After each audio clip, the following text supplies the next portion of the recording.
Kanchan Ibrahimpur present by Maithili tips.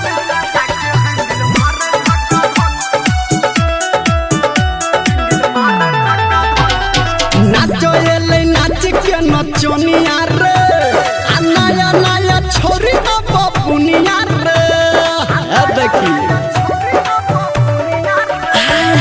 नाचो एले नाच के नचनिया रे आ नया नया छोरी न बपुनिया रे आगे तू झटके में भगेले ओनहरिया भक्का भा आ छोरा इंजन में लगा के हैंडल मारे धक्का धक छोरा इंजन में लगा के हैंडल मारे धक्का धक छोरा इंजन में लगा के हैंडल मारे धक्का धक धक धक धक। Maa Gayatri recording studio by Vikesh भोजपुरिया।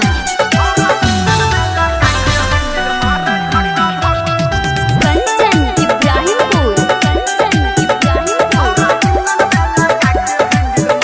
हे हल्ला गुल्ला हुआ लगले एकरे ऊपर छोरा डीजे वाला कर लगले झकर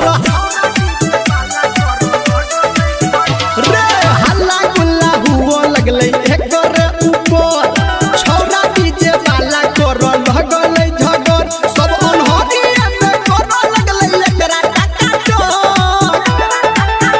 छोरा इंजन में लगा के हैंडल मारे धक्का धक छोरा इंजन में लगा के हैंडल मारे धक्का धक छोरा इंजन में लगा के हैंडल मारे धक्का धक धक धक धक।